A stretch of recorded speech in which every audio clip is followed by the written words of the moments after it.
Visakha dairy పాల ధరల పెంపుపై CPM ఆధ్వర్యంలో పాత గాజువాక కూడలిలో నిరసన చేపట్టారు. పెంచిన ధరలను రద్దు చేయాలంటూ నినాదాలు చేశారు. ఈ సందర్భంగా సిపిఎం నేతలు జగ్గునాయుడు, రాంబాబు మాట్లాడుతూ ప్రజలపై భారాలు మోపడం విశాఖ డైరీ యాజమాన్యానికి అలవాటుగా మారిందని ఆరోపించారు.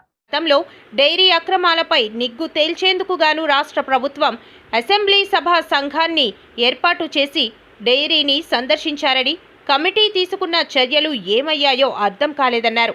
తన వ్యాపార సామ్రాజ్యాన్ని కాపాడుకోవడం కోసం డైరీ చైర్మన్ బీజేపీలో చేరారని ఆరోపించారు.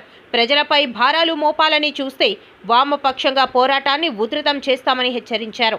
కార్యక్రమంలో ఎన్ రామారావు, రాజేంద్ర ప్రసాద్, కిరీటం, సంతోషం, రమణ తదితరులు పాల్గొన్నారు. విశాఖ డైరీ చైర్మన్ ఆడారి ఆనంద్ కుమార్ గారికి లాభాలు నాకు తీరినట్లేదు. లీటర్ పాల మీద ₹2 ధర పెంచేశాడు. గత 9 నెలల్లో ఇది రెండోసారి. గతంలో ₹2 ఇప్పుడు ₹2.4 పెంచేశాడు. ఇదే మనిషి 2025 సెప్టెంబర్లో మీటింగ్ పెట్టి విశాఖ డైరీ 2025లో ₹8.5 కోట్ల లాభాలు ఆర్జించిందని చెప్పని ఆయనే స్వయంగా ప్రకటించాడు. అసలు లాభాల కారణం ఎవరు? రైతులు, కార్మికులు, వినియోగదారులు. ఈ లాభాలు వాళ్ళకి వాటా ఇవ్వాలి. కానీ చేసింది ఏంటి? లాభాలు తెచ్చిపెట్టినటువంటి రైతులతో పాల ధర తగ్గించేశాడు, కార్మికులతో ఉన్న జీతాలు తగ్గించేశాడు, వినియోగదారు ప్రజల మీద భారాలు వేశాడు. ఈ విధంగా ముప్పేట దోపిడీ చేసి ఆనంద్ కుమార్ ఆస్తులు తెచ్చుకుంటున్నాడు. ఆయన కుటుంబం వంద బాధ్యతలు భాగభాగ్యాలు వేస్తున్నారు, ప్రజల మీద భారాలు వేస్తున్నారు. ₹100 కోట్ల ప్రజల సొమ్ము లూటీ చేశాడని చెప్పని ఫోటో ప్రభుత్వం వచ్చిన తర్వాత సభా సంఘం వేశారు. వెంటనే ఫోటోలో భాగస్వామైనటువంటి బీజేపీలో చేరిపోయాయన. అంతే, గప్తుప్పు అయిపోయింది. ఎటువంటి విచారణ జరగడం లేదు. ఎక్కడ దొంగలు అక్కడే గప్తుప్పు అన్నట్టు విచారణ అయిపోయింది.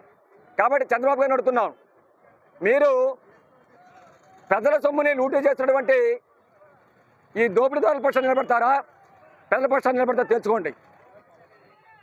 ఆనంద్ కుమారు ప్రజల సొమ్ముని లూటు చేసి తన లోపాలని, తన అవినీతిని కప్పించుకోవడం కోసం పైన ₹1 కోట్ల లంచాలు కడుతున్నాడు.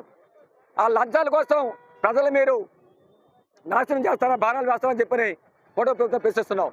కాబట్టి ఏమాత్రం మీకు నిజాయితీ ఉన్నా, చిత్తశుద్ధి ఉన్నా తక్షణమే ఆడారి ఆనంద్ కుమార్ మీద వేసినటువంటి సభా సంఘాన్ని ఎంక్వైరీని వేగవంతం చేయండి. వాస్తవాలు ప్రజల ముందు ఉంచండి. పెంచినటువంటి పాల ధరలు వెంటనే రద్దు చేయించండి. రైతులకి, కార్మికులకి ద్రోహం చేస్తున్నటువంటి ఆనంద్ కుమార్ మీద చర్యలు చేపట్టండి. అదేవిధంగా కంపెనీ యాక్ట్ నుండి సహకార చట్టంలోకి విశాఖ డైరీని తీసుకునే చర్యలు చేపట్టమని చెప్పి డిమాండ్ చేస్తున్నాం. లేని పక్షంలో ఆనంద్ కుమార్ ద్రోహంలో ఈ కుటుంబ ప్రభుత్వానికి కూడా భాగస్వామ్యం ఉందని చెప్పని ప్రజలు నమ్ముతారని చెప్పి చెప్పదలుచుకున్నాం. విశాఖ డైరీ యాజమాన్యం పాల ధర లీటర్కి ₹2 పెంచడం జరిగింది. అదే కాదు, ఏదైతే పాల ఉత్పత్తులు ఒక్కొక్క ఉత్పత్తి మీద ₹6 కూడా పెంచడం జరిగింది. ఆయనకి లాభాలు సరిపోవట్లేదంట. సంవత్సరానికి 4 కోట్లు వస్తున్నాయి, 30 కోట్లు రావాలి, కాబట్టి ధరలు పెంచాలి అని అంటున్నాడు. కానీ ధరలు ఎందుకు పెంచుతారండి? పాల రైతుల దగ్గర చాలా తక్కువ ధరకి లీటరు తీసుకోవడం, అలాగే పాల రైతులకు కూడా బోనస్ ఇవ్వకుండా అక్కడ దోపిడీ చేస్తున్నాడు, ఇక్కడ వినియోగదారులు దోపిడీ చేస్తున్నాడు. అదే కార్మికులు 305 మంది మాకు జీతాలు పెంచాలని ఆందోళన చేస్తే జీతాలు పెంచిన తర్వాత దుర్మార్గంగా అన్యాయంగా తొలగించారు.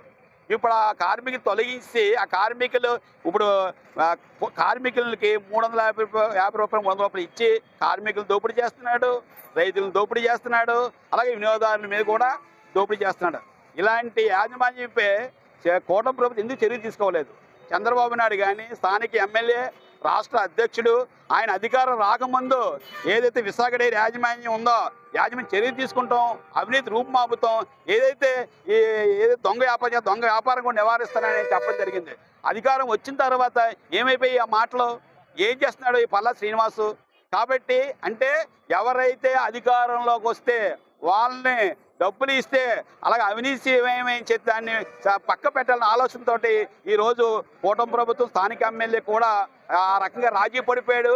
ఆనందం ఏదైనా ఆనందం ఏ పార్టీ ఉంటే ఆ అధికారం ఉంటే ఆ పార్టీకి వెళ్ళిపోవడం, అలాగే వెళ్ళిపోయిన తర్వాత వాడు ఏదైతే బ్లాక్ వ్యాపారం ఉందో, ఏదైతే అవినీతిని పక్క పెట్టడం, ఈ రకంగా చేయడం అన్యాయం. మేము సిపిఎం పార్టీగా ఏదైతే పల్లా శ్రీనివాస్ గారు ఉన్నారో ఆయన ఇమ్మీడియట్లీగా ఆనందం ఎంక్వైరీ పెట్టాలి, విశాఖ డైరీ యాజమాన్యంపై చర్య తీసుకోవాలి. అదేవిధంగా ఏదైతే సాధారణ ప్రజలకి, చంటి పిల్లలకి, ముసలి వారికి శ్వాసకులు అందించిన పాలధరని వెంటనే రద్దు చేయాలని సిపిఎం పార్టీ డిమాండ్